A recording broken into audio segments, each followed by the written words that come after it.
What would you do if the person you trusted most, the mother of your children, was sneaking off, lying straight to your face and betraying everything you built together? I didn't just catch my wife cheating. I discovered her little affair was with a man who thought he could have it all, his wife, his kids, his perfect job, and mine too. But when I was done with him, he lost everything. His marriage, his kids, his career, even his home. And all I had to do was hand his wife the truth. If you've ever wanted to see karma served ice cold, you're going to love this story. Hit that like button, subscribe if you enjoy justice being served, and let me take you through one of the most devastating, yet satisfying revenge stories I've ever lived. It was the early 2000s. My wife and I had been together for years. We had 2 kids, 4 and 6 at the time, beautiful, bright, full of energy. And for a while I thought we were happy. I wanted to believe we were happy. But then the little cracks started showing. My kids would come home, talking about how they spent the day with their grandparents, her parents. Sweet people, but they lived 90 minutes away. Not exactly a quick trip. And according to my kids, this was happening 2, sometimes 3 times a week. That meant nearly every day my wife wasn't working her part-time job. She was driving an hour and a half out of town. I wanted to believe her excuses. I really did, but she was never a good liar. Her words stumbled. Her eyes darted.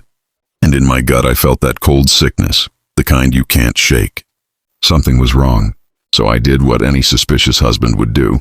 I started checking her car's mileage, quietly, secretly, and sure enough, week after week, she was racking up an extra 400 miles.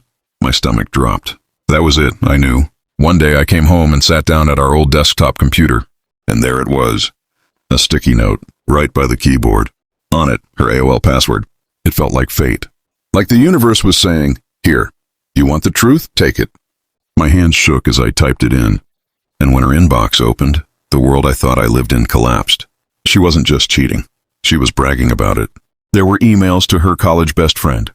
Detailed, gleeful descriptions of how she was sneaking off to hook up with one of her old high school exes. She even mocked his wife, called her fat for putting on weight after kids. The cruelty of it hit me harder than the cheating. She wasn't just betraying me, she was enjoying it. I printed everything. My hands were trembling, but my mind was calm, cold. I wasn't going to explode. I wasn't going to scream. I was going to end this the right way. I had a friend who was a cop. I called him, voice low, and told him everything. He gave me a name, a guy named Ron, a retired cop, now a private investigator. Ron didn't just do his job. He was thorough, ruthless. I handed him the emails, the timelines, and a retainer fee.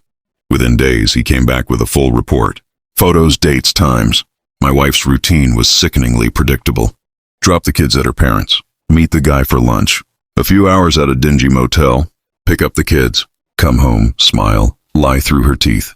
And the guy? His name was Bob. Bob was married. 3 kids. Worked as VP of sales at his father-in-law's company. He had the picture-perfect suburban life, on paper. But behind closed doors, he was just another smug coward who thought he could use women like disposable toys. And my wife was just one of them. The more I learned, the colder I became. I wasn't just going to divorce my wife. I was going to make sure Bob paid too. Step 1, divorce papers. My lawyer drafted them up. Step 2, exposure. I asked Ron for more copies of his report. I knew exactly where one of them was going. The day it all came crashing down was beautiful. My wife was served with divorce papers at work. No warning, no gentle talk, just cold legal reality dropped on her desk in front of everyone.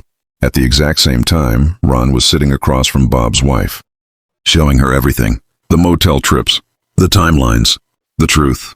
I didn't need to destroy Bob myself. I just had to light the fuse. His own life was soaked in gasoline, and oh, did it burn. Bob's wife didn't hesitate. She drained their joint bank account, took the kids, filed for divorce. Her parents, remember the ones who owned the company, fired Bob instantly. And since they also owned the house Bob lived in, he got evicted too. Within weeks, he had lost everything.